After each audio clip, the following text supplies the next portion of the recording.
살아가면서 경험하는 잡다한 모든 것에서 진리를 찾습니다. 함께 모여 떠들다 보면 뭔가 나오겠지요. 하나님 앞에서 떠드는 사람들 떠람대요. 시작합니다.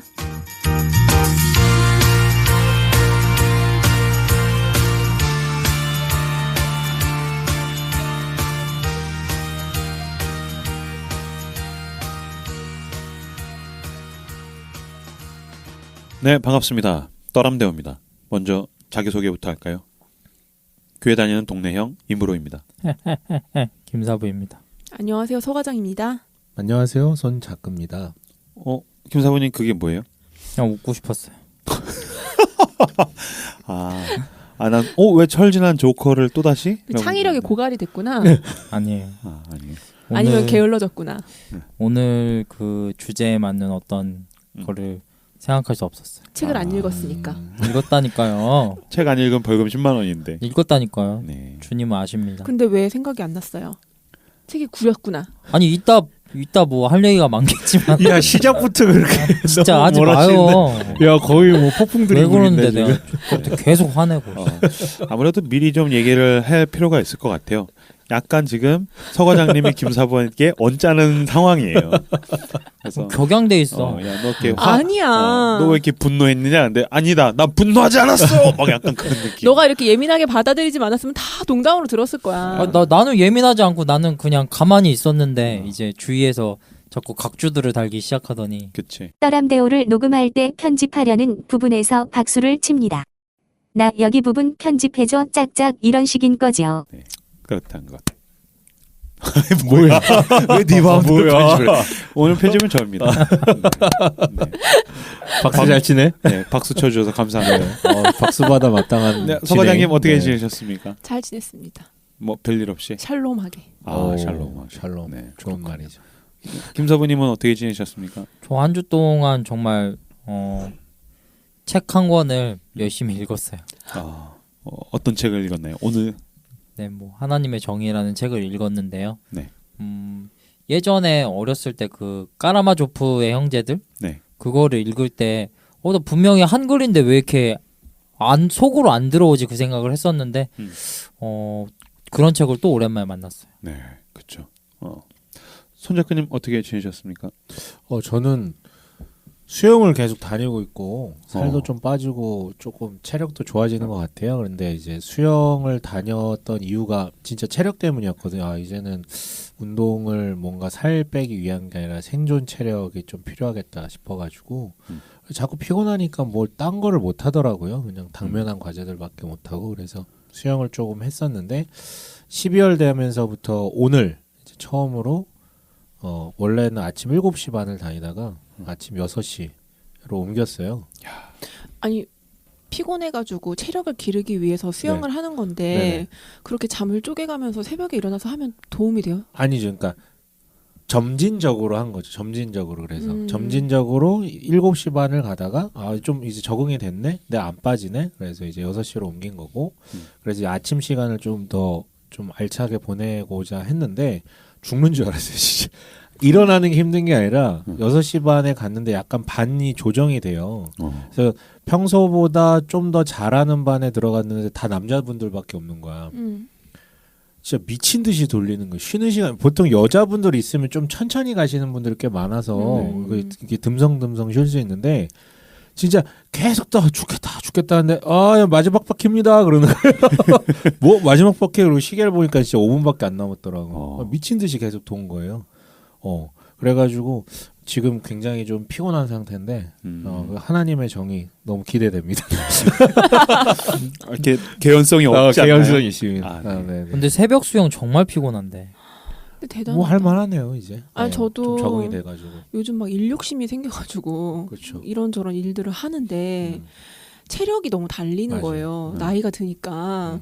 그러니까 내 맘 같지가 않은 거야. 나는 막 이론적으로는 오늘은 퇴근하고 집에 들어와서 몇 시까지 뭘 하고 몇 시까지 뭘 하고 이렇게 안 해야지 되죠. 하는데 뭐 9시만 되면 막 몸이 죽을 것 같으니까. 집중도 안 되고. 그러니까 나도 운동을 하고 싶은 마음이 있는데 내 몸이 운동을 노동으로 받아들이면 어떡하지? 약간 이런 두려움?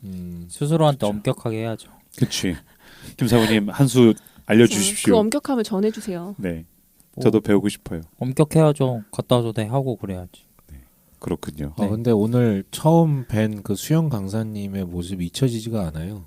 정말 기계적으로 사람을 정말 눈을 전혀 마주치지 않고 이렇게 하세요. 저렇게 하세요. 끝날 때도 보통 이렇게 다 모여가지고 하이파이브식으로 그러니까 이렇게 뭐죠 손 모은 다음에 하나 둘 셋 화이팅 뭐 이런 거 하거든요. 다른 강사분들은 그래서 얼굴을 한 번씩 보면서 수고하셨습니다 하면서 하는데 진짜 딴 데면서 하나 둘 셋 그래? 정말로 좀 다른 얘기일 수도 있는데 수영 강사분들이 옛날보다 좀 그러니까 더 조심스러워졌대요. 그러니까 이게 시선이나 여성 이런 거. 회원들 뭐 이렇게 제가 터치라든지 말씀드렸죠. 저희 반 남자밖에 없었다고. 그러니까 그게 되게 기교화된 거지. 터치라든지 시선 정말 그런 것 때문에 어떤 분은 그 교정을 받는데 어떤 막대기 같은 걸로 교정을 받았다고 하더라고. 그렇게 그래요. 근데 아무튼 난 진짜 기계화의 끝판왕을 봐가지고 야 나도 저렇게 삐리삐리삐 목회 하나? 한 바퀴 더 돌아라. 저는 뭐 저도 별일 없이 그냥 일주일 방송 준비하면서. 근데 뭐 이따가 계속 얘기하겠지만 저는 이 책 지적 허영심으로 선택을 하기도 했지만 읽는 내내 너무 뇌와 눈이 너무 행복했다라는. 이 책 누구한테 소개를 받으신 거예요, 아니면? 아니요, 그냥 제가 한번 꽂혀가지고 제가 영화 볼 때도 감독 하나 꽂히면 그 감독 거 쫙 사고 작가도 누구 하나 꽂히면 그 사람의 책 쫘라락 사는 편인데 어느 날 어떻게 이 사람에 대한 정보를 듣고 이 사람에 대해서 알고 싶다. 특히 이제 기독교 안에서 정의에 대해서 다룬 책이라서 쭉 사서 제일 첫 번째로 손에 가는 거 잡힌 게 이거야. 그래서 야 이걸로 하자. 그래서 이렇게 욕을 먹을 줄 몰랐지. 오래 사실 거예요? 네, 감사합니다. 장수 방송. 네, 감사합니다. 댓글 읽어주시죠. 네, 댓글이 오직 하나입니다. 방송이 구렸어요. 심신의 오직 하나뿐인 그대 생각나네요. 오직 하나뿐인 그대여. 얘도 제정신이 아니네. 지금 격분했어요. 근데 지금 스튜디오 안에서 우리 셋은 신나서 손가락질을 서로 했는데 20대들은 이게 뭔 소린가 할 텐데. 네, 옛날 노래 심신의 오직 하나뿐인 그대를 인용했습니다. 네. 오리날다 육구님이 남겨주셨는데요. 손자크님 장래희망 들으며 문득 손자크님이 리딩하는 중근동 또는 소아시아 로마 여행이 있다면 가고 싶다는 생각이 들었습니다. 제목은 1세기 그리스도인의 하루 이야기 투어. 좋습니다. 1세기 교회 예배 이야기 투어 등등. 성지순례 가보고 싶은데 제가 감당 못할 열정 뿜뿜하시는 목사님, 장로님, 권사님들과 섞여서는 못 다닐 것 같다는 생각 오래전부터 했었거든요. 손자크님 같은 분이 리딩해 주신다면 넘나 묵직하고 고요하고 깊은 순례길이 될 수 있을 것 같다는 생각이 듭니다. 심각하게 고려 한번 해보세요. 그런 수요가 제법 있을 거예요. 오늘 방송 즐거웠습니다. 사실 지난주에 이 얘기를 하고 마치려고 그랬는데 네. 사실 제가 하고 싶은 게 나중에 이런 약간 프라이빗한 가이드? 이렇게 테마 딱 정해가지고 프라이빗하다라고 하면 뭐 돈 많은 사모님들 모시고 그렇죠. 돈이 우선 많아야 돼요. 그렇죠. 네. 제 어떤 생계래 아무튼 그 여정을 책임지셔야 되기 때문에. 그런데 만약에 청취자분 중에서도 그럼 나 그 여행 가고 싶어. 6시에 일어나야 돼? 수영하고 그렇지 않습니다. 사회 가서 수영하고. 저는 여행 가서는 그렇지 않습니다. 그럼 미친 짓 괜찮겠어요? 하지 않습니다. 나라면 가지 않겠어요. 아닙니다. 여행 가서는 굉장히 여유롭게 이제 막 야경이 예뻐서 놀려고 하는데 9시에 피곤해 잡시다. 하루에 2군데 정도만 갑니다. 네, 그렇죠. 그리고 아침과 저녁을 풍성하게 대화하고 시내산 가야 된다고 새벽 3시에 깨워. 그럼요. 근데 아무튼 저희가 나중에 그 여행 작가 얘기할 때 진짜 저런 어떤 테마를 제 개인적으로 좀 짜가지고 가고 싶은 사람들 하고 이렇게 딱 가는 게 사실 소원이었어요. 네. 좋네요. 그 가고 싶은 사람은 제 주변에 있는 사람일 수도 있고 아니면 이렇게 조금 이렇게 모객을 해가지고 소수 인원으로 한 10명 안 넘게 해가지고 가서 그냥 계속해서 같이 다니면서 대화하고 하는 것도 재밌겠네요. 손잡고 투어 29만 9천 원. 근데 그런 거 치고 댓글이 하나밖에 안 달려가지고 그거 떠람 DC 돼요? 방송 망했구나. 네. 떠람 DC 돼요? 아니 돈이 없어 보여서 안 될 것 같아. 우선 돈이 많지 않아 보여요. 네. 제 페이스북 메시지로 개인적으로 누가 댓글을 달아주셨어요. 안녕하세요. 떠람대오 팬입니다. 댓글에 남기고 싶은 마음 한가득이었으나 제가 미국에 살고 있고 댓글을 남기려면 본인 인증을 거쳐야 한다는 문구에 좌절을 한 뒤 이렇게 다른 경로로 글을 드립니다. 매회 열심히 준비해서 발제하시느라 너무 수고가 많으십니다. 한국교회의 상황에 마음이 아프다가도 떠람대우 같은 방송을 들으면 희망이 생깁니다. 그놈의 인증 때문에 댓글도 제대로 못 남기고 해서 좀 죄송한 마음도 있고 또 연말연시도 되고 하니 밥 한 끼씩 대접하는 마음으로 좀 전에 후원금도 보냈습니다. 꼭 맛있는 거 드시고 힘내셔서 내년에도 좋은 방송 부탁드립니다. 라고 이제 퍼그맘님께서 달아주셨습니다. 아, 감사합니다. 네. 저희가 덕분에 밥 잘 먹었습니다. 네, 잘 먹었습니다. 다양한 방식으로 떠람대오 후원에 참여하실 수 있습니다. 팟빵 떠람대오 공지 게시판에 후원 계좌가 안내되어 있고요. 팟빵을 통 또 왜 그래? 왜 그래요? 화나서 그래. 화나서 아, 지금. 미안해요. 팟빵을 통해서 에피소드 후원이나 정기 후원에도 참여하실 수 있습니다. 이번 주에는 퍼그맘님, 꼼네오님께서 후원 계좌에 입금해 주셨습니다. 감사합니다. 감사합니다. 기획과 기획 사이에 쉬어가는 페이지. 그래서 저기 시즌 2에 야심차게 했죠. 이게 뭐 쉬어가는 페이지예요? 야, 어떤 애는 아침 6시에 일어나서 수영하면서 쉬고. 아니 나는 내가 발제할 때보다 더 힘들었어요. 너무 힘들었어. 그러니까 그 이제 쉬어간다라는 게 여러 가지 의미가 있지 않겠습니까? 그러면서 약간 우린 고된 쉼을 빡센 레스트를 우리가 즐겼는데. 그래서 떠람 책방. 보니까 두 번째 시간이에요.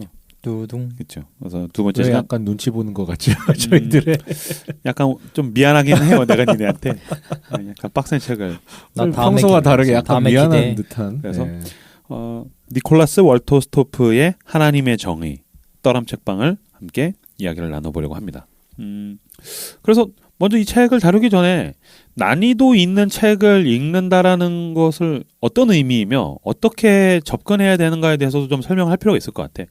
왜냐하면 이 책이 지금 복 있는 사람에서 나온 책이고 이 니콜라스 월터스토프가 기독교 철학자다 보니까 책을 이 사람 딴에는 쉽게 쓴다고 자기 경험이랑 같이 써서 섞어가지고 집필을 했는데 난이도가 있거든요. 그러면 난이도가 있는 책을 왜 읽어야 하며 또 어떤 식으로 하면 난이도 있는 책을 읽을 수 있을까? 난이도 있는 책을 좋아하지 않는 분들을 위해서 좀 팁을 좀 이야기를 먼저 하고서 내용으로 들어가는 것도 좋을 것 같아요. 우선 김사부님 네. 아주 오랜만에 난이도 있는 책을 읽으셨는데 네. 어떠셨는지 아니면 또 누군가에게 이런 면에서 이게 도움이 된다 이렇게 접근해봐라.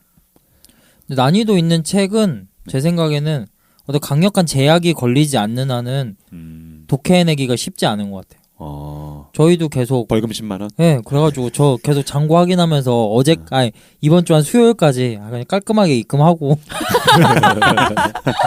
깔끔하게 입금하고 그냥 당당하게 올까 했는데 계속 노력은 했었거든요. 근데 이제 막 그런 단어들이나 이 사람이 가지고 있는 배경이나 사상들이 너무 깊어가지고 입체적이니까 딱 한 번에 들었을 때 정말 너무 이게 딱 삼켜지지 않았었던 것 같아요. 김사부는 순전한 기독교랑 이거랑 뭐가 더 어려웠어요? 순전한 기독교가 이거보다는 낫던 것 같은데. 그렇지, 그게 훨씬 쉽지. 이거는 정의라는 걸 얘기하려면은 이제 초반에 약간 신앙의 얘기를 빼고 자기가 뭐 어떻게 각성했고 뭐 이렇게 뭐 원초적인 뭐 부분에서 이런 게 있고 이렇게 하니까 굉장히 어려웠었는데 그런 유익은 있더라고요. 어려운 책 저도 가끔 읽는데 그런 어려운 책들은 읽었을 때는 이게 뭔 소린지 하다가 한 5년 정도 후 정도에 이게 정확하게 적당히 소화가 되면은 약간 이러면서 번뜩하고 5년이 지난 다음에 저는 뭔가 5년 열리는 걸렸어요. 느낌? 네, 5년 5년이 지나면 내용이 하나도 생각 안 날 텐데. 5년 전에 읽은 책이 이런 내용이었어. 그건 거의 천재인데. 그거 다 저장해 놓는 거잖아. 아니 그 세포가 반응하는 느낌. 그렇군요. 어쨌든 네. 김사부는 어려운 책은 어떤 무의식으로 읽어내는군요. 아니 그 제약이 걸려야지 읽을 수 있는 것 같아요. 그렇죠. 네. 네. 뭐 서과장님. 근데 저도 같은 얘기 하려고 그랬어요. 약간 강제성이 주어지니까. 그러니까 저도 사실 이 책을 완독할 수 있는 지금 환경이 아니에요. 이 책 말고도 해야 되는 일들이 너무 많은데 이거를 읽어야 되니까 사람은 닥치면 하잖아요. 그러니까 읽었지. 내가 만약에 혼자 이거를 읽고 싶어서 샀으면 계속 미뤘겠다 싶더라고요. 그리고 사실 완독을 하는 경우도 있고 보통 이게 부분 발췌해가지고 읽는 책들도 있잖아요. 그러니까 이거는 영원한 참고서 같이. 그러니까 이런 부분을 좀 더 다시 확인하고 싶다라고 할 때 이게 좀 관심 있는 챕터를 이렇게 골라서 읽는 약간 그런 책이었을 수도 있을 것 같아요. 저한테. 그치. 근데 이거를 처음부터 끝까지 읽을 수 있었던 거는 벌금 10만 원 그리고 방송을 해야 된다 이게 컸던 것 같고 그렇죠. 저에게도 여러 번 책을 교체해달라는 요청이 여기저기서 있었는데 임브로가 고집을 부려가지고 아니 근데 그런 강제성 안으로 나를 집어넣는 게 저는 또 그런 거에서 약간 희열이나 성취감을 느끼긴 하거든요.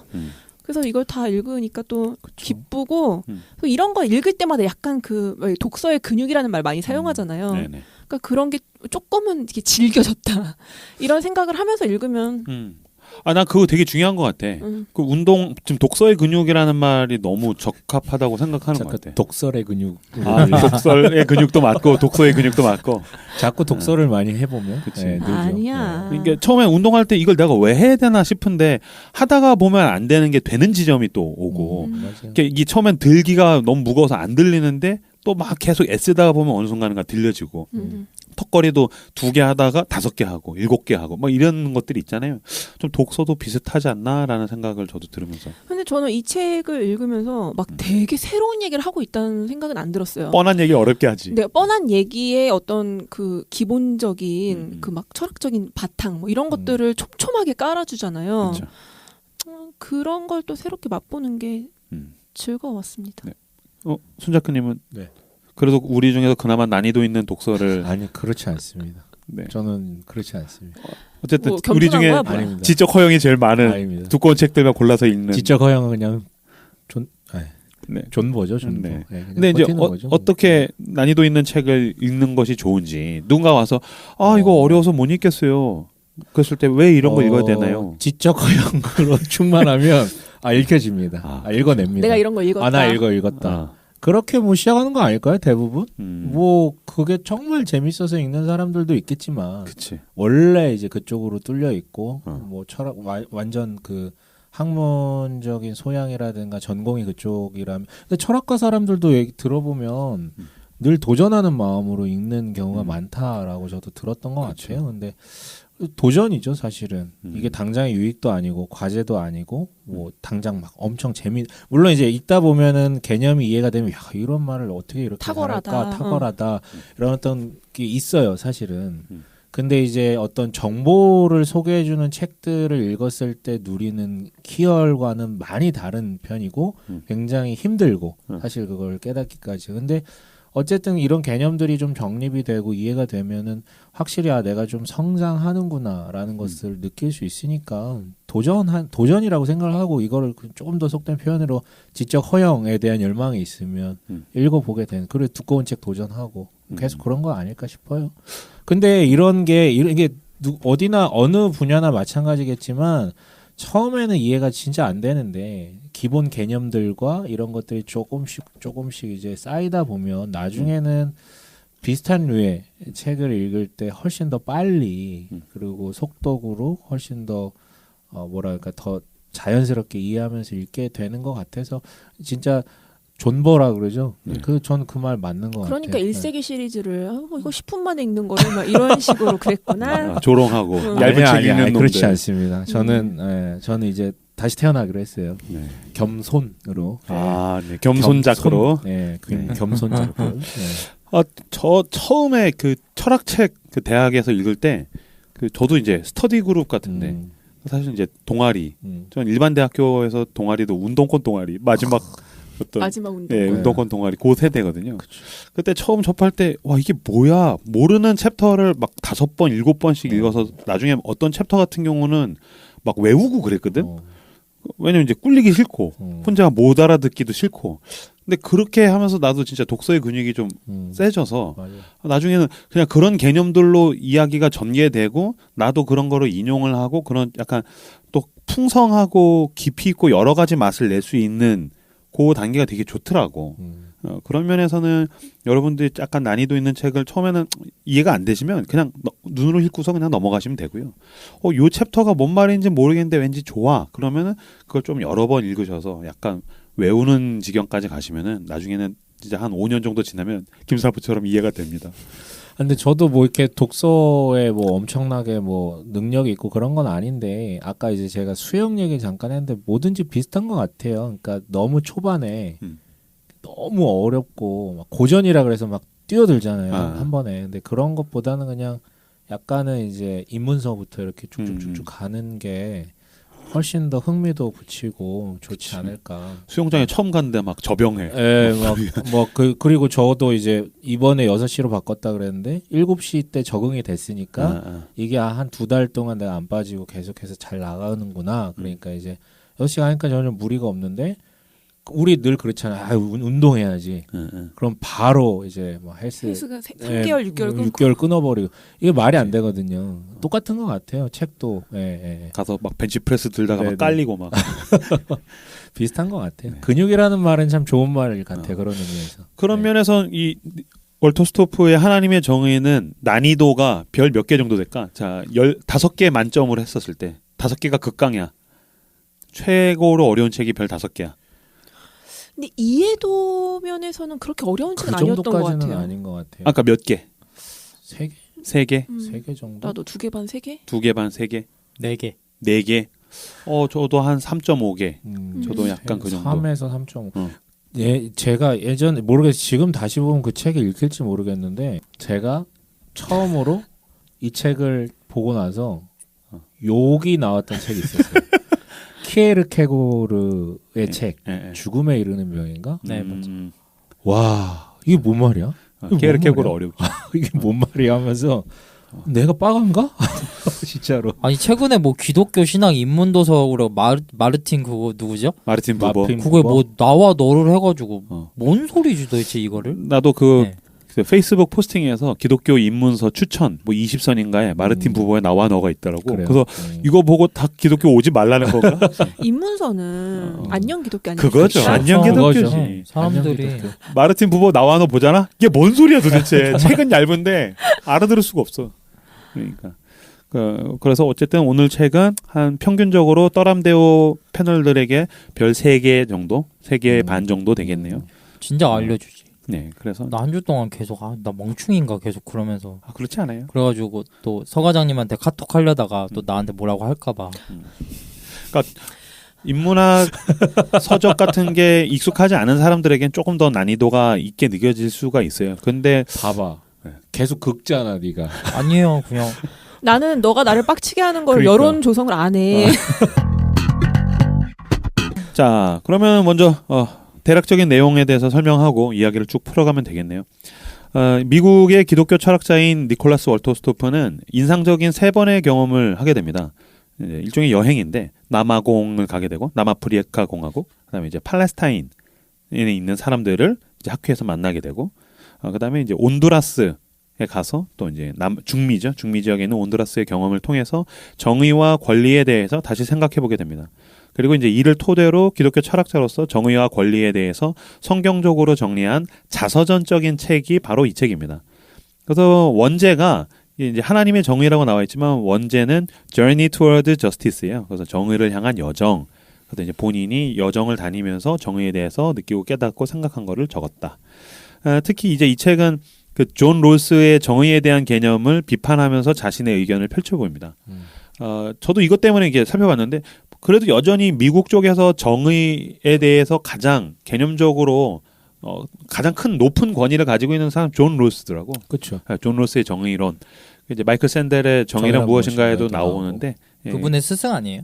그렇지는 않고 하버드 출신이고 그렇기는 하지만 이제 1970년대 초반에 나온 존 롤스의 정의론이 제일 유명한데 그거를 이제 비판하면서 존 롤스 같은 경우는 정의란 무엇이냐 그랬을 때 그냥 후려치면 공정한 기회균등의 원리 여기로부터 나오는 그냥 사회계약을 잘 지킬 때의 정의롭다. 공정한 사회계약을 잘 지킬 때 이게 정의로운 것이다 라고 얘기했는데 이걸 비판하면서 이 월터스토프는 정의에 대한 개념을 자기 권리를 누리지 못하는 사람들, 즉 학대받는 사람들로부터 시작해서 정의를 개념화해요.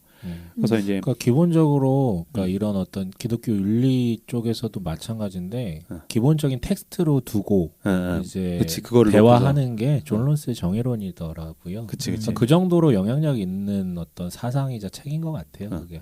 대부분 이제 철학이 원래 자기 전에 있던 철학에 대해서 그치. 약간 비판하면서 짚어 넘어가면서 자기 이론을 전개하는데 이런 면에서 월터스토프도 자기의 정의론을 존 롤스의 정의론을 먼저 딛고 넘어가면서 이야기를 한다고 볼 수 있죠. 그리고 월터스토프에게 한마디로 정의란 학대당한 사람들에게 그들의 박탈된 권리를 돌려주는 거라는 거예요. 정의란 학대당한 사람들에게 그들의 박탈된 권리를 돌려주는 것이 정의다. 끝. 이거 배우면 다 배운 거예요. 근데 이거를 이제 350페이지 가량의 겁나 어려운 이야기들로 이제 쭉 풀어나갔다. 자기 경험으로. 뭐 오늘 얼마나 다룰 수 있을지 모르겠지만 이제 여기 성경 안에서 정의를 설명하기 위해서 풀어내는 시도들도 너무 재미있고 좋아요. 의미가 있어요. 특히 나는 개인적으로 뒷부분에서 그 로마서 13장의 주해는 정말 무릎 연골이 나갈 정도로 무릎을 쳤어요. 그러지 않았어? 안 읽었구나, 이 자식아. 아, 읽었어요? 아, 읽었어요. 읽었어? 네. 물어볼 거야. 시험 볼 거야. 네. 근데 로마서 13장의 주해는 너무너무 탁월했다. 그 뒷부분에서. 그런가? 그 정도로 탁월한가? 나는 너무너무 탁월하다고 생각했어요. 그런 접근 많이 하잖아요. 되게 많아요. 아, 그래? 네. 내가 처음 봤나 보다. 그러니까 원래 책 한 권만 읽는 사람이 용감하거든. 아니, 왜냐면 이 13장 요런 그러니까 똑같지는 않지만 요런 류의 해석들은 사실은 최근에 어쨌든 정의 문제라든가 기독교 정치에 관련돼서 이제 왜냐하면 우리나라도 그 부분에 대해서 되게 관심이 많아졌잖아요. 네네. 근데 이제 기존에 우리가 갖고 있던 기독교가 갖고 있던 정치에 대한 담론은 여전히 횡행하고 있는 굉장히 극우적, 그치. 무조건 근본주의적인. 순종해야 되는 그 논리에 대해서 되게 비판하고 반대하기 위해서 나온 어떤 성경학자라든가 신학자들의 주해에는 꼭 그 로마서 13장이 꼭 들어가거든요. 그쵸. 네. 그러게. 네, 그러니까 근데 그 부분에 대해서 그러니까 그 해석이 되게 탁월하긴 했는데 새롭지는 않았거든요. 그 샘물교 플러스 김요한 목사님이 자주 얘기했었어요. 아, 그래요? 네. 저 뭐라고요? 맨날 큐티만 해가지고 처음 봤어요. 여기 나온 그런 얘기 있잖아요. 어. 네. 국가에 무조건적으로 순종하는 게 아니라고. 그치. 그 뒤에서 더 자세하게 설명을 서로 이야기를 나누죠. 그래서 오늘 이제 이 책의 차례 같은 경우는 이제 6개의 챕터예요. 1번 각성, 2번 정의와 권리, 3번 성경의 정의, 4번 불의 바로잡기, 5번 정당한 처벌, 6 아름다움 희망, 그리고 정의 이렇게 6개 챕터인데 오늘은 뭐 한 4-5개 정도 시간을 봐가면서 좀 서로 이야기를 순서대로 쭉 가도록 하겠습니다. 먼저 첫 번째 챕터 각성. 월터 스토프가 이제 남아공과 중동에서의 경험을 통해서 이제 정의에 대해서 글을 읽고 글을 쓴 내용이죠. 각성 부분. 또 먼저 이제 남아공을 가게 됩니다. 월터 스토프가 1975년에 이제 칼빈 대학교 교수였는데 이제 남아공에 있는 포체프스트롬 대학교에서 주최한 국제 학술 대회에 참석하게 되죠. 가고 싶다. 남아공에? 네. 왜? 그냥 좋대요. 하긴 거기 자연이 엄청 자연이 좋다고 엄청 얘기 좋대요. 들었어요. 네, 자연이 엄청 좋. 자연도 좋고 엄청 대도시도 있잖아요. 남아공은 그렇죠. 아무튼 네. 그렇죠. 남아공이 어디냐면은 지난주 남아공이. 방송을 들어보시면은 아프리카에서 제일 남쪽에 있는 그죠. 어디야? 기니만의 태풍을 피하기 위해서 쭉 내려와서 또 대항해 시대가 또 생각나네요. 네. 네. 거기에 있는 케이프타운이 있는 동네. 근데 이제 여기가 원래 네덜란드 이주민들이 많이 들어왔잖아요. 네, 맞습니다. 그래서 이제 칼빈주의적인 성향을 가진 그 백인들이 근본주의적인 성향을 가진 백인들이 굉장히 많이 있게 되었고 이들 그 남아프리카 공화국에 사는 백인들은 이제 아프리카너라고 이야기를 하고 있는데 그 아프리카너로부터 이제 인종 분리 정책이 생기는 거잖아요. 아파르트헤이트라고 흑백 이제 인종 분리. 요거 때문에 이제 흑인이 차별받고 유색인종이 차별을 받으니까 이때 학술 대회에서 주제랑 상관없이 이 아파르트헤이트에 대한 논쟁이 이제 막 일어나면서 유색인들이 자기들이 당한 모욕적인 처지와 상황에 대해서 열정적으로 소리를 지르는데 그 월터 스토프가 굉장히 감명을 받게 되고 돌아오면서 이제 남아공의 역사적 기원과 상황에 대한 책을 한 보따리 사와서 읽게 됩니다. 그리고 여기에 대해서 글을 쓰고 말하기 시작하죠. 그러니까 팔레스타인에 대해서도 동일해요. 미국 시카고에서 열린 팔레스타인 사람에 대한 권리를 다루는 학술 대회에 참석을 해서 거기서 또 이제 팔레스타인들. 근데 되게 재밌는 게 나도 팔레스타인에 크리스찬들이 많다라는 걸 이 책을 보면서 처음 알았어요.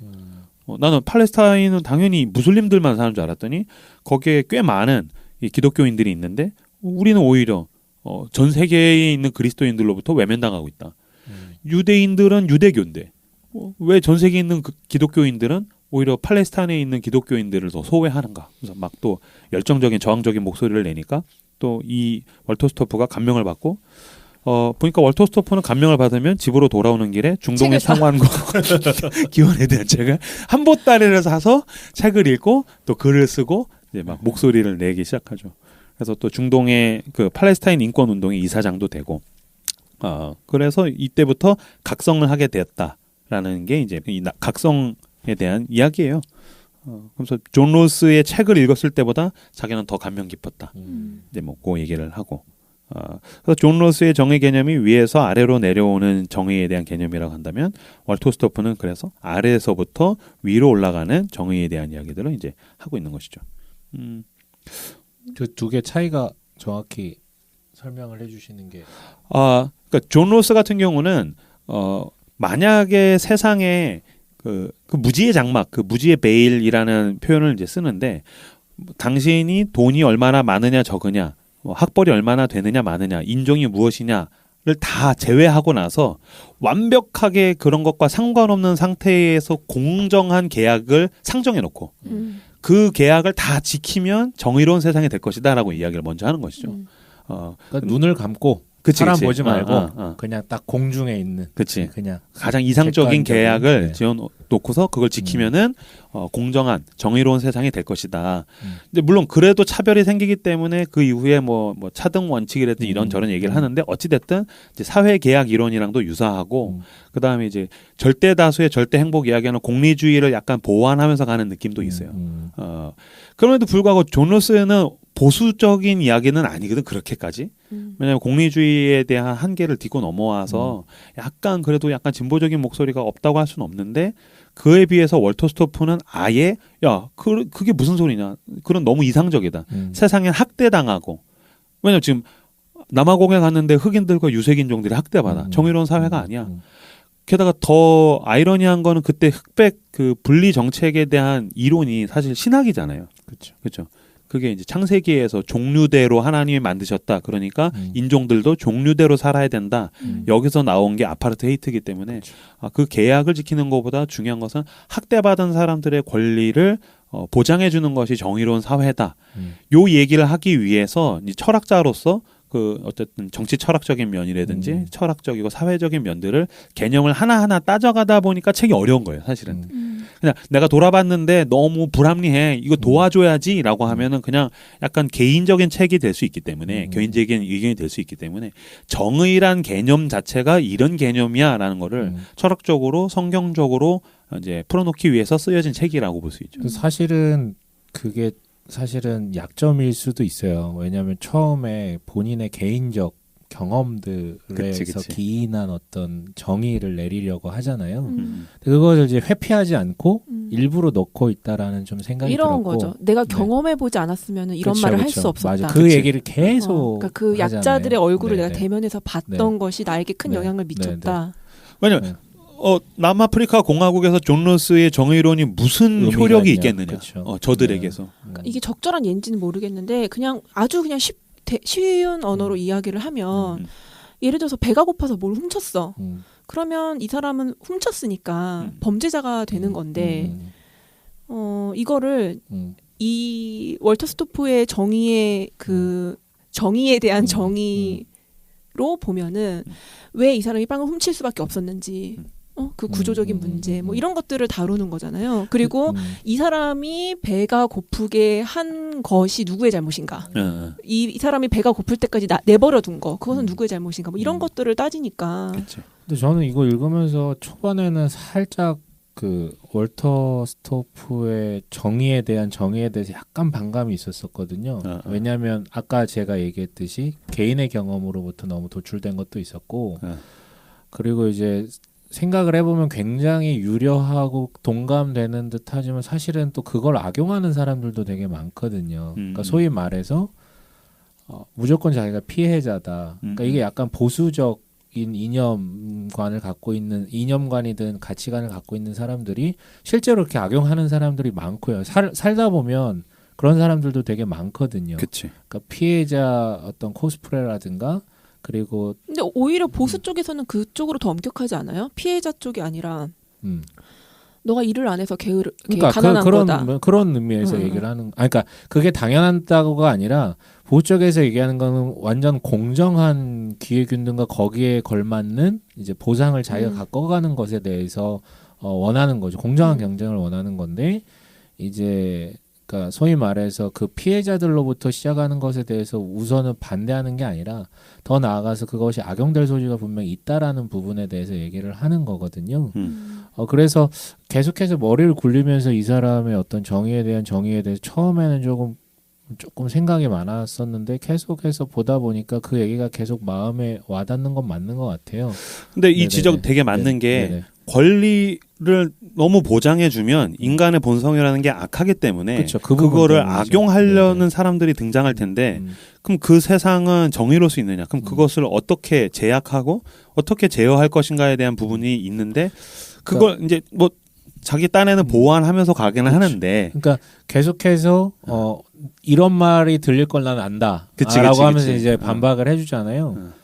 근데 얘기를 듣다 보면 사실은 이제 그 타락이라는 것에 대해서 우리는 꼭 늘 이제 인간이 타락했다라는 지점에 대해서 머릿속에 갖고서 논의를 볼 수밖에 없는 사람의 입장에서는 너무 오히려 이 사람의 말이 너무 이상적인 것 아닌가. 그러니까 그런 어떤 개개인의 어떤 사정들은 굉장히 주관적인 것이기 때문에 결국은 개개인에게 초점을 맞추다 보면은 당연히 이제 기준이라는 게 사라지다 보니까 차라리 존 롤스라는 사람은 주관성을 다 배제해버리고 그치, 객관적으로 그냥 계약을 잘 이상적인, 지키면 그러니까 그 말도 그러니까 역으로 생각해보니까 그럴 수밖에 없겠구나라는 생각도 저는 좀 들더라고요. 그치. 하지만 이제 계속 읽어 나가다 보니까 그렇지. 맞아. 우리가 네네. 저도 이제 네네. 그런 지점이 있었는데 동의를 결국엔 할 수밖에 없는 게 이 사람이 말하고자 하는 거는 일반적인 정의론이 아니라 성경적인 정의론이잖아요. 맞아요. 그거예요. 결국에는 네. 성경이 정의에 대해서 이야기할 때 초점을 맞추고 있는 게 맞아요. 약자들이다. 이걸 부인할 수가 없는 맞아요. 거잖아요. 예. 그치. 그러니까 이게 사실 일반적 정의론으로서 세상에서 딱 존 롤스의 정의론을 대체할 수는 없어. 맞아요. 네. 그럼에도 불구하고 그리스도인으로서 또 성경을 믿고 지지하면서 그걸 자신의 삶의 어떤 행동 양식으로 받아들인 사람이 기준으로. 추구해야 할 네, 맞습니다. 정의론은 무엇인가라 그랬을 네. 때 굉장히 큰 의미를 가진다고 맞습니다. 봐요. 그럼 그냥 권리를 보장해주면 되지 왜 정의론을 이야기하는가라 그랬을 때 아까 이제 남아공 이야기도 했지만 그 남아공에서 인종차별을 하는 주체로서의 백인들도 이야기하는 게 자기들이 정의롭다라는 거거든요. 맞아요. 이게 제들을 보장해 주는 것이고 이게 흑인도 살고 백인도 살고 우리가 조화롭게 사는 것이다. 이 룰을 지켜야 된다라는 이야기. 그게 자기들도 정의롭다고 이야기하기 때문에 그건 정의가 아니다. 이것이 정의다라는 이야기를 하기 위해서 월터 스토프가 또 이제 약자와 낮은 자 중심의 정의론을 썼다라고 보면 되겠죠. 그러니까 그들이 단지 그냥 이것이 정의다라고만 얘기하는 걸 넘어서 이게 성경에서 말하는 정의다. 그치. 그렇게 얘기를 하니까 성경에서 이렇게 나왔다. 종류대로 네. 백인은 백인대로 흑인은 흑인대로. 그래서 이 아저씨가 정말 빡친 거예요. 우리 방송 중에서 좀 비슷한 주제를 다뤘었던 게 다 내가 했던 거네. 그 이스라엘 여행편에서 그 팔레스타인들을 격리하는 거 그거 관련해서도 좀 비슷한 맥락이고 그 영화 헬프 관련해서도 그게 흑인 분리 정책 화장실 그것과 관련된 것도 사실 다 같은 맥락 안에 있거든요. 정의로운 사람입니다. 그러니까 그런 면에서 청취자분들도 이 책을 읽어보시거나 생각을 해보실 게 당신이 생각하는 어떤 사회에서의 악으로 규정되는 사람들 있잖아요. 개인이든 집단이든 그러니까 범죄자가 아니라 어떻게 이런 인간이 있을 수 있어? 사회라든지 경제라든지 정치적인 면에서 악인이 있는데 그들이 나는 악을 자행하고 있어라고 이야기하지 않거든. 난 이게 정의 편이야. 내가 지금 정의로운 거야라고 이야기했을 때 무엇이 옳고 그런가를 어떻게 나눌 것인가? 그럼 만약에 왜 그쪽을 왜 싫어하세요? 그러면 저들은 나빠요라고 그랬을 때 그 사람들은 자기들이 옳다고 생각하고 하는 거니까. 그러면 정의의 기준을 어떻게 세워서 무엇이 옳고 나쁜가를 가늠하느냐 그랬을 때 월터 스토프는 정의론을 가지고서 잣대를 긋는 것이죠. 이쪽은 정의롭지 못한 것이고 이쪽이 정의로운 것이다. 그런 면에서 의미가 책이 있다고 볼 수 있겠네요. 이 책이 이제 김사부가 이야기한 지점이랑 비슷한 지점이 있어요. 안녕 기독교에도 나오지만 아픈 곳이 교회의 중심이다. 그죠? 위대한 책이에요. 내가 하나님의 정의 월터 스토프를 쫙 읽어하다 이거는 김사부가 했던 말이야. 아픈 곳이 교회의 중심이다. 그러니까 약자, 학대받는 자들을 세상의 중심으로 놓고 정의론을 다시 세우는구나. 월터 스토프의 하나님의 정의가 성육신한 책이 안녕 기독교죠. 그렇죠. 네. 안녕 정의. 우리의 눈높이에 맞춰서 안녕 정의. 네. 그래서 먼저 질문하고 싶은 게 과연 약자를 중심으로 세상의 기준, 사회의 기준을 세우는 게 마땅한 걸까요? 가능한 건가? 김 사부한테 이거 묻고 싶더라고. 아픈 곳이 교회의 중심이라 그랬는데 진짜 그렇다면 그들을 중심으로 세울 수 있는가? 이건 되게 실제적인 질문인 거죠. 그렇지. 왜냐하면 사회의 비효율성의 문제가 있거든. 약자를 중심으로 세우면 불안정해지지 않을까? 그러면 효율적이지 못하지 않을까?라는 면들. 약자가 완전히 중심이 되기보다는 그때 손자크가 말한 맥락에서 어느 정도 좀 건강한 사람들이 백그라운드가 된 상태에서 중심부에다 놔야지 완전히 그런 약자들을 중심으로 그 사람들을 기반으로 세우면 공동체가 맨날 흔들리다 끝날 것 같은데요. 아, 중심은 아니지만 뒷배경이 있는 중심이다. 네. 그러니까 이게 약간 어떤 거냐면 대의가 달성되면 부수적인 것들이 따라올 거야. 약간 이런 주장할 때랑 비슷한 거 아니에요? 자기가 쓴 책이랑은 약간 다른 얘기 같아. 아니 그 실제적인 얘기를 하는 거죠. 그렇군요. 그렇잖아. 어떻게 그 사람들을 모르겠어. 제가 어떤 용어를 써야 될지는 모르겠는데 그러니까 어떤 정책이나 지향해야 될 지점이 그게 중심이 돼야 된다라는 얘기인 거죠. 관심의 중심이 그들이 돼야 된다. 그러니까 이거잖아. 책에는 약자가 중심이 돼야 된다라고 썼는데 슬슬 발동하는데요. 아니 내가 잘 이해한 건가 싶어서 근데 실제적으로 그렇게 하면 계속 흔들릴 것이다. 이거예요. 그런 마음의 경향성을 가지고 근데 교회에서 얘기하는 거랑은 좀 다른 의미 아니에요? 아니지. 그건 교회나 정부나 모든 세상 집단에서도 동일할 수 있는 거죠. 이 사람은 다 통일된 정의에 그치. 대해서 얘기하고 정의란 이것이다. 그럼 그것을 향해서 맞춰가야 된다라는 거니까. 그러면서 지금 정치 철학이 의미가 있는 거거든요. 그러니까 완전히 이렇게 가는 무게중심이 이렇게 서서히 변하는 쪽으로 가야지 그거를 확 이렇게 할 수는 없는 거 아니에요? 그래서 이거 되게 쉽게 그냥 읽으면서 그렇구나라고 할 수도 있지만 비판적으로 보면 얼마든지 비판할 지점들이 있는 거야.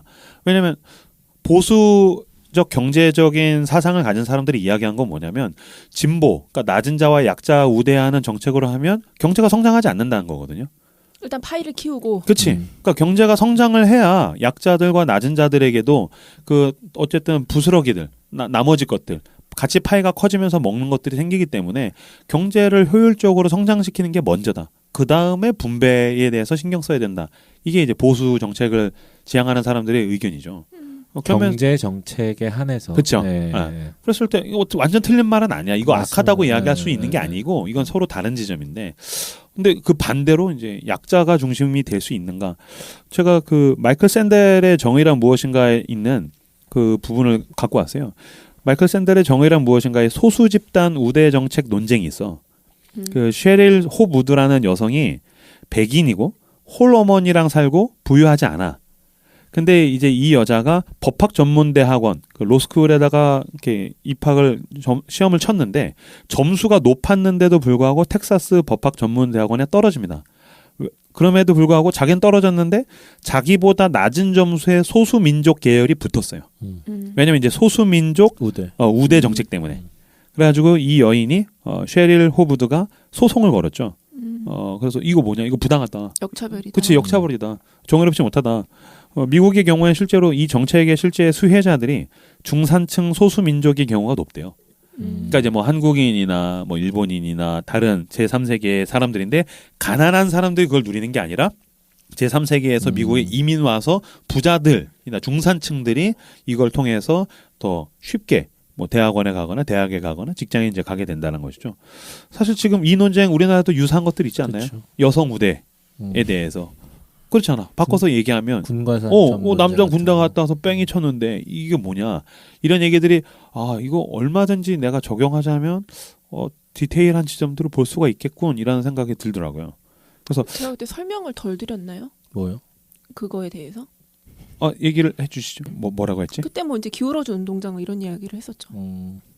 지금 얘기하신 게 문제 제기를 한 게 아니라 이런 이슈들이 있는데, 들어갈 수 있다라는 정도의 지금 언급을 한 거예요. 그래서 어떻게 생각하느냐. 찬반에 대해서 얘기를 하는 게 아니고. 그게 그러니까 너무 지금 난 한 가지 텍스트를 가지고서 책을 읽을 때 이게 다 맞아라고 가는 것보다 반대 의견들은 뭐가 있는데 라는 걸 짚어보면서 가는 걸 좋아하기 때문에 그랬을 때 권리가 책임을 약화시키는 게 아닌가? 라는 생각이 들더라고. 근데 저는 이거를 효율이라는 단어를 사용해서 분석을 하자고 하면은 어떤 질문의 프레임에 갇혀버리는 것 같아요. 이게 효율적일까? 그러니까 약자의 편에서 생각하는 게 효율적일까? 이 질문을 한다면 효율적이다 아니다 이렇게 대답을 해야 되는데 그러면 약간 어떤 함정에 빠지는 느낌이 들어요. 그러니까 기독교인이 추구해야 하는 정의에 대해서 예수님께서 성경에서 어떻게 말씀하셨는지를 계속해서 이제 근거로 들고 있는데 거기에 사실 효율은 없거든요. 근데 임보로가 질문한 의도가 그건 아닐 거예요. 그건 아니지. 그러니까 내가 지금 얘기하고 싶은 건 우리가 사실 당황하는 이유가 성경 얘기는 이제 뒤쪽에서 현실적인 이야기를 그쵸, 하는 거지. 그치. 난 그 얘기가 하고 싶은 거야. 왜냐하면 그래야지 대화가 되는 그러니까 거니까. 이게 어쩔 수 없는 게 현실적인 이야기를 하라 그러면 김사부가 솔직한 거예요. 그렇지. 뭔가 역차별이라고 느낄 수밖에 없고 사람의 본능이. 왜냐면 우리가 완전 타인으로서 남아공에 있는 그 학대받은 사람들을 통해서 정의란 학대받은 자들의 권리를 보장해 주는 것이 정의다. 모든 사람이 고개를 끄덕일 거예요.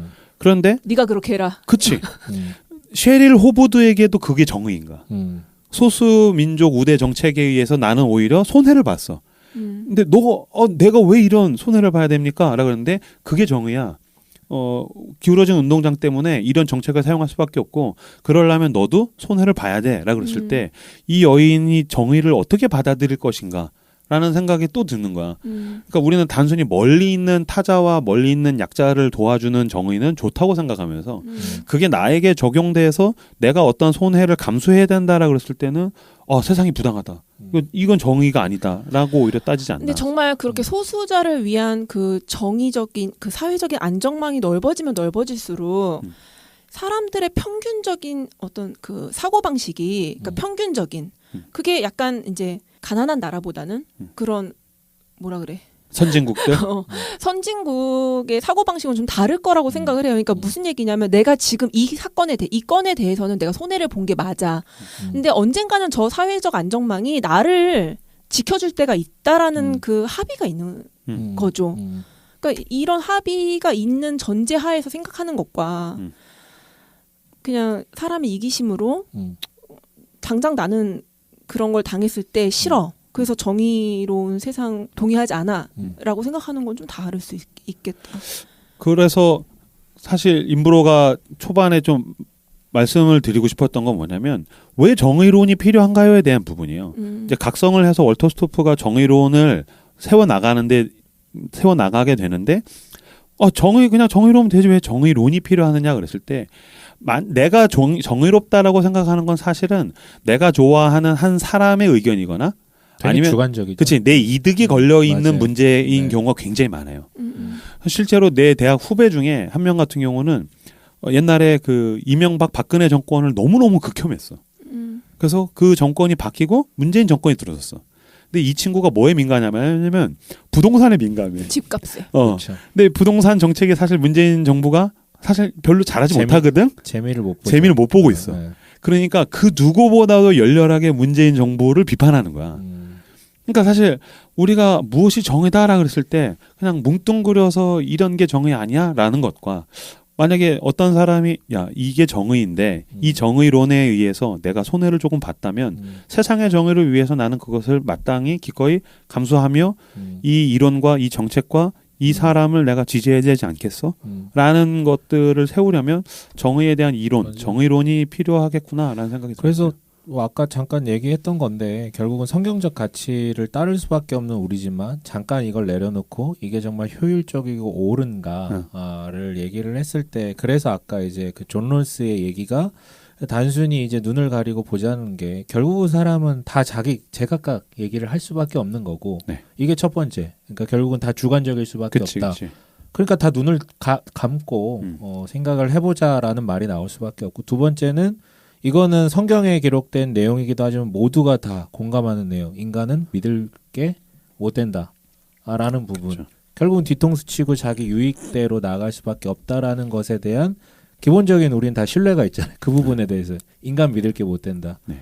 그러다 보니까 결국은 이게 효율적이냐 비효율적이냐를 넘어서 이게 가장 타당하다라고 생각을 해서 나온 그 최종적인 산물이 전 존 롤스의 정의론이라고 좀 생각을 해요. 예. 네. 근데 그게 아니다라고 지금 이분이 얘기를 하고 싶은 거잖아요. 근데 네. 그렇다고 해서 존 롤스의 정의론이 무의미하고 잊혀져야 되고 비성경적이다라고만은 저는 얘기할 수 없다라고 생각을 해요. 그래서 이제 이 얘기는 이제 맨 마지막에 좀 하고 싶은데 다만 우선적으로 우리가 지금 집중해야 되는 것은 월터 스토프가 얘기한 그 부분이 지금 우리 사는 세상에 더 필요하고 그치. 더 우선돼야 되고 우리가 더 주목해야 되는 그리고 세상 사람들이 보지 못하는 부분 잘 안 보려고 하는 부분이기 때문에 우리가 더 큰 목소리로 얘기해야 되는 부분 아니냐 저는 이렇게 생각을 하거든요. 그다음 여기 챕터 네. 부분에서는 네네네. 이 이야기가 하고 싶었어요. 그러니까 네. 어떤 약자들을 위한 정의로운 세상을 지향하려면 단순히 거기에 내가 그냥 지지를 얹거나 내 돈 얼마를 그냥 지원 보내는 수준, 펀딩 보내는 수준이 아니라 내가 이 정의로운 세상 때문에 손해 볼 수 있겠구나. 내가 이 정의로운 세상을 향해서 갈 때 내가 어떠한 피해를 감수해야겠구나라는 동의가 없이는 이런 이론은 진행될 수가 없다. 맞습니다. 실현화될 수 없, 현실화될 수 없다, 발현될 수 없다라는 이야기가 좀 하고 싶었어요. 두 번째 챕터 이제 정의와 권리입니다. 첫 번째 권리란 무엇인가? 그래서 권리란 단순히 각 개인의 자율성이 보호받는 수준이 아니라는 거예요. 예를 들어서 어떤 사람이 음란한 이유로 누군가를 감시하지만 아무런 물리적 피해도 주지 않는다면 그것은 괜찮은 것인가? 이것은 어떤 면에서 문제인가? 라고 그랬을 때 여기서 왜냐면 물리적 피해를 주지 않았기 때문에 법으로도 문제가 안 되잖아요. 근데 사실 모든 사람들이 왜 요새 뭐 CCTV에서 어떤 남자가 여자를 따라가려다가 그게 실패한 부분에 대해서 막 분노한다든지. 근데 그거를 어떻게 법적으로 제약할 기준 같은 게 별로 없는 거야. 그러니까 그 법적으로 처벌받는 것도 굉장히 약하고 그랬을 때 월터 스토프가 깔끔하게 정리를 해주는 게 여기서 그의 가치에 적합하지 않은 방식으로 그 사람을 대접할 때 문제가 생긴다는 거예요. 그러니까 그 가치에 적합하지 않은 방식으로 그 사람을 대접할 때 문제가 생긴다. 그래서 권리란 그의 존엄한 가치에 상응하게 그에게 대접하는 것이다. 그러니까 물리적인 피해를 안 줬을지라도 그 사람의 가치에 적합하지 않은 방식으로 그 사람을 대접했다면 그것은 권리에 대해서 학대한 것이다. 문제가 있는 것이다.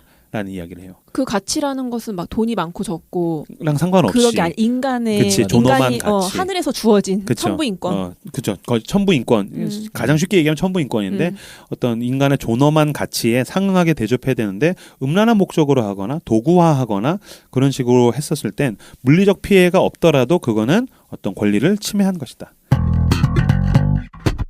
그러면서 근데 그럼 권리보다도 그런데 또 어떤 명분이 더 중요하지 않습니까? 사람이 어떻게 권리만 주냐 하나요?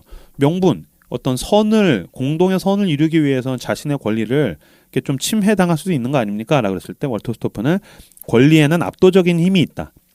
그래서 권리에는 어떠한 선, 도덕적, 윤리적 명분보다도 우선하는 압도적인 힘이 있어서 그 권리를 보장해줘야 된다라는 거예요. 예를 들면은 만약에 임보로가 교수예요. 근데 이제 김사부가 과제를 제출했어요. 그 내용으로 봤을 때는 이 김사부의 과제가 A뿔짜리예요. 근데 이제 임보로가 교수로서 봤을 때 이 김사부의 성격을 개조하고 싶어. 얘가 좀 건방져. 요새 책 좀 팔린다고 이제 건방져. 그래서 안 되겠다. 버릇을 고쳐놔야겠다. 그래서 그 사람 이 김사부를 위해서 어떤 선한 목적을 가지고 B를 줬어. 그러면 되느냐? 어떤 선한 목적을 가지고서 B를 줘도 되느냐? 그랬을 때 이거는 김사부의 권리를 침해하는 것이다. 아무리 명분이 옳고 좋을지라도 그 사람의 권리는 보장받을 수 있는 압도적인 힘이 있다. 그래서 권리의 압도적인 힘이라는 단어를 월터 스토프가 사용을 해요. 근데 이게 되게 탁월한 게 20세기에는 사실 이 권리보다도 선을 우선시해서 문제가 엄청나게 발생한 시대거든요. 권리보다 선을 강조해서. 그치. 그래서 대를 위해서 소를 희생하는 어떤 개발도상국이라든지 독재라든지 거기서 대부분의 명분은 어떤 선을 위해서 권리를 희생해야 된다라고 이야기를 하는 시대잖아. 95페이지 책에 보시면 그 선이 어떤 선이에요? 예를 경제적 발전이라든지 서로의 어떤 부흥이라든지 이런 것 때문에 권리들을 다 함께 모아가지고서 그거를 어떤 선한 목적에다 투자한다라고 하지만 그 뒤에 생기는 부작용만 문제가 아니라 그 과정 자체도 서로가 합의되어서 자기가 희생한 것이 아니라면 그 사람이 동의 없이 어떤 가진 자가 없는 자에게 그 희생하게 했으면은 강요했다면 그건 문제가 생긴 것이다. 그래서 95페이지에 이제 20세기는 어떤 사람들을 짐승처럼 취급하거나 더 심한 짓을 하는 것이 다른 사람들을 위해 좋은 사회를 가져올 수 있다면 얼마든지 용납할 수 있다고 생각했던 정권들로 가득했다. 요런 여기 문장 되게 나는 무릎을 쳤습니다. 그래서 권리에는 압도적인 힘이 있다. 이 힘들을 가지고서 서로가 모아서 정의가 이루어지는 것이지 어떤 탁월한 지도자나 개인이나 집단이 사람들의 권리를 희생시켜 가지고서 선한 목적을 이루면 안 된다라는 얘기를 하는 것이죠. 그래서 정의는 우리가 이제 권리를 소유한 어떤 게 정당하게 분배되는 거라는 거예요. 압도적인 힘에 의해서 권리가 정당하게 분배될 때 정의로운 사회가 온다라고 이야기했는데 여기에는 아까 손 작가가 지적했던 약점이 있어요. 그 권리 절대주의. 사람들이 각 개인이 자신의 권리를 절대화한다. 이 책에도 나옵니다. 그래서 권리 절대주의가 이제 약점이다. 모든 것보다도 자신의 권리가 시급하다고 주장하는데 이렇게 되면 이제 질서가 위태롭게 된다. 그래서 요거를 보완하기 위해서 그럼 어떻게 해야 되느냐 그랬더니 월토스토프가 각 개인이 자신의 권리의 시야를 이렇게 확장시켜야 된다라는 이야기를 해요. 그래서 만약에 선생님이라면 자신의 권리 또는 의무만 생각하는 것이 아니라 이것을 배우는 학생들의 권리와 의무까지 시야를 확장해야 된다. 그래서 시야가 개인으로부터 공동체를 향해서 확장될 때에 이제 권리에 의해서 정의로운 세상이 온다라는 얘기를 하게 되죠. 이렇게 두 번째 챕터가 끝나면서 마무리로는 이제 학대란 무엇인가? 그래서 학대란 권리의 측면에서 폭력을 당하는 것이 아니라 학대란 마땅히 받아야 할 대접을 받지 못하는 자신의 권리에 대한 침해를 의미한다. 그러므로 우리는 괴롭히지 않았다라는 적극적 의미로서 학대에 대한 항변은 잘못된 것이다. 네가 괴롭히지 않았을지라도 그 사람이 마땅히 누려야 할 권리를 내가 보장해주지 않았다면 그 사람은 학대를 받은 것이고 내가 보장해주지 않았다면은 그 세상은 정의로운 세상이 아니다라고 이야기하면서 챕터 2 정의와 권리는 마무리 짓게 됩니다. 페미니즘 때 했던 얘기의 맥락과 약간 유사하죠. 비슷한 것 같아요. 네. 그 정의의 어떤 압도적인 힘, 절대적인 힘을 강조하기 위해서 자애나 관대랑 비교를 살짝 하거든요. 이거 뒤에서도 좀 자세하게 더 나오는데 네네.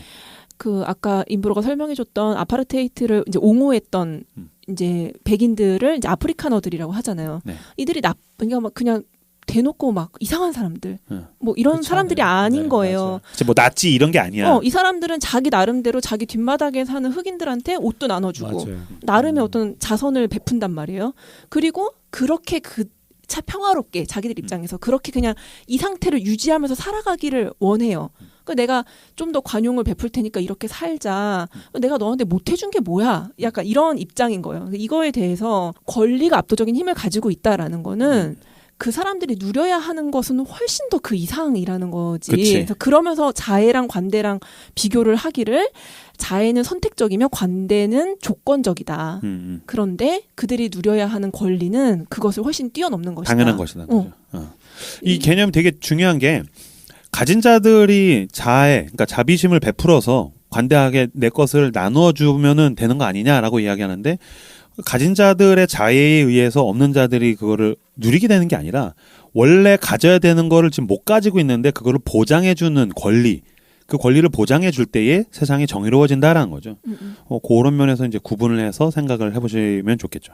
근데 지금 얘기된 이 그냥 문장들만 들으면 사실 동의 못 하시는 분들 되게 많을 거예요. 그럴 수 있어요. 그렇기 때문에 사실 이 책은 계속해서 그 현장, 눈을 뜨고 봐야만 하는 그 현장들에 대해서 강조할 수밖에 없는. 소개를 할 수밖에 없죠. 왜냐하면 그 현장을 직접 경험하지 못하면 이건 그냥 무미건조한 상태에서 논리로서 들으면 전혀 동의할 수 없는 부분들로 머물 수밖에 없는 것 같아요. 그래서 약점이 될 수도 있음에도 불구하고 계속해서 뭐 온두라스나 아파르테이트나 계속해서 언급을 하고 자기가 겪었던 충격들에 대해서 얘기하는 부분은 어떤 이런 부분들 때문에 얘기를 하는 거고 사실은 저희도 요거 책 가지고 논의를 하지만 이거 가지고는 설득이 완전히 되지는 못할 것 같고 결국은 눈을 뜨고 가가지고 그 현장에 있는 부분들을 보지 않는 이상은 크게 안 다가올 수 있을 것 같아요. 나는 오히려 이 네. 사람이 이야기하는 네. 모든 것에 네. 약간 익숙한 논리기도 했고 되게 전적으로 동의하는 부분이 있는데 오히려 약점이라고 생각했었던 게 이 사람이 경험한 게 너무 작은 것이 아닌가. 그러니까 막 그 온두라스의 경험도 되게 되게 짧은 일정 가운데 이 사람이 경험한 거잖아요. 그래서 그걸 경험이라고 말할 수 있을까? 약간 좀 그런 부분에 있어서 엄격해지더라고요. 근데 이 사람이 뭐 정의와 평화가 입맞출 때까지라든지 뭐 그 또 사랑과 정의라든지 이런 책들이 있는데 또 다른 경험들도 꽤 많아요. 나중에 이제 팔레스타인 인권 협회에서 이사장도 하고 많음에도 불구하고 그 원제 그 Journey Toward Justice, 그러니까 정의를 향한 여정에서 각성하게 됐던 그 경험을 아주 짧게 기술해 놓은 거라서 그거만 이게 계기의 스파크가 되어서 나에게 이런 불이 붙게 되었다라고 이해해야지 요거 가지고 다 후려쳐서 얘기한다라고 생각하면 그러니까 그 사실 경험에 대한 것도 그게 디테일한 묘사 같은 게 나오는 건 아니잖아요. 그치. 그러니까 읽는 입장에서 도대체 뭐 일주일 동안 뭘 받길래 자기한테 강렬했다는 거 이 생각이 그냥 들더라고요. 그치. 그래서 그런 면에서는 사실 탄탄한 내용을 가지고 있다기보다는 자서전적인 내용이구나. 그건 기본적으로 깔고 있는 것 같아요. 네, 그렇습니다. 잠깐 쉬었다가 2부에서 계속 진행하도록 하겠습니다. 잠깐 쉬시죠.